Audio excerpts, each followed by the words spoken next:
Hello, my friends. Today I'd like to talk about the distinction between the content and the structure of your thoughts. And understanding this is really helpful when it comes to unhooking or dissolving sort of repetitive patterns of thoughts or beliefs. So when you engage with the content of your thoughts, as we'll see in a moment, that kind of continues forever. You can keep spinning from thought to thought to thought. And instead, you have to grasp the structure of the thought, by which I mean, why is this particular thought arising in this moment? Like, why is the content of my thoughts the way that it is and not some other way? And it's when you start to grasp that you can become more conscious of what's happening and what needs to happen for that thought structure to relax. So this arose because I was with a client yesterday and she came across this sense of hopelessness of being hopeless. And she didn't know what to do with it. And so she was like, okay, there's this sense of I'm hopeless and I'm so sick of this.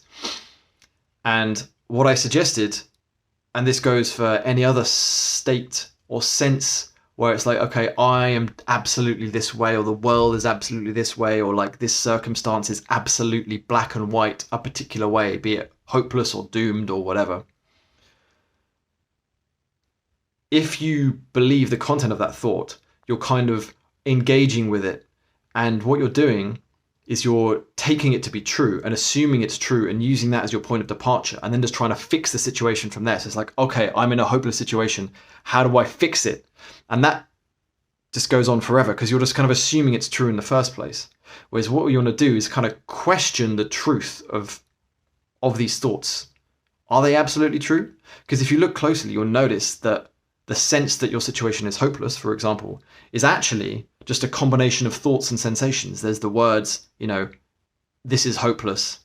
And there's maybe a sensation in the body, maybe a sense of density or tightness, or a sense of resignation, weakness, wanting to collapse. And it's actually just the combination of those thoughts and sensations that creates the sense that your situation is hopeless.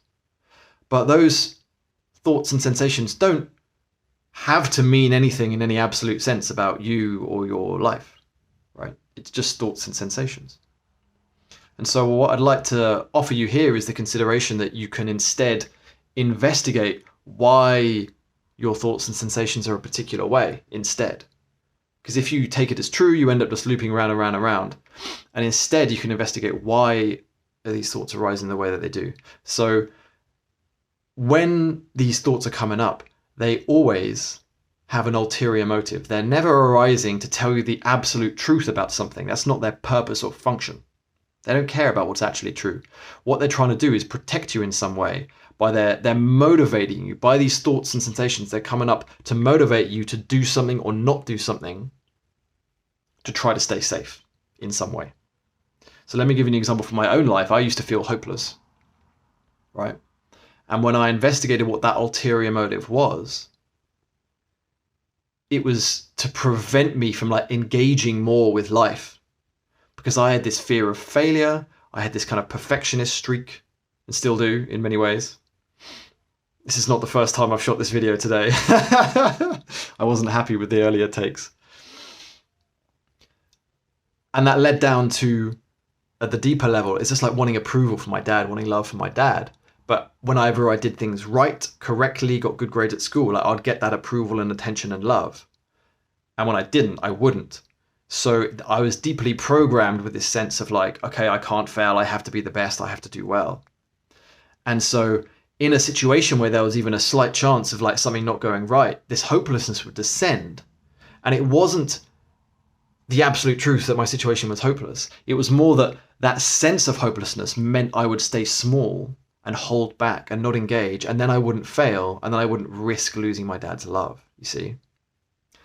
And that's the structure of the thought. It's okay, I need to step back so I don't get harmed, so I can get the love that I need and the approval and stay safe, right?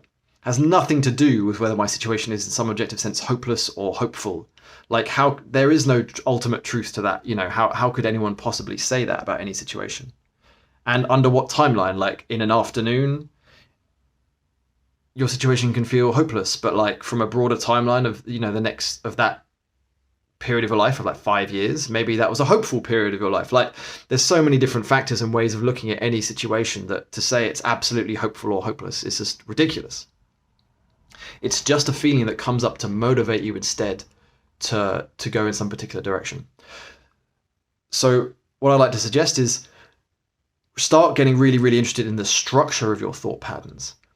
The content is only useful as like a signpost towards the structure and towards the deeper feelings in the body, right? And so I would encourage you not to take the content so much at face value, and instead always to be inquisitive and curious. Okay, why is the structure, why is the content of my thoughts the way that it is? What happens if I step back? And then you can start getting into some of the deeper feelings and the deeper fears and emotions that are driving those thought patterns. And that is where you get the relief, by getting into the pain and the shame and the anger and the fear that's at the root of those patterns of thinking. But you can only do that by discerning this structure first. So to summarize, this content is not actually the absolute truth of what's going on. It couldn't possibly be, and you will stay looping there forever if you take that as your point of departure. Instead, question why is the content the way that it is. Good luck, folks. See you later. Bye.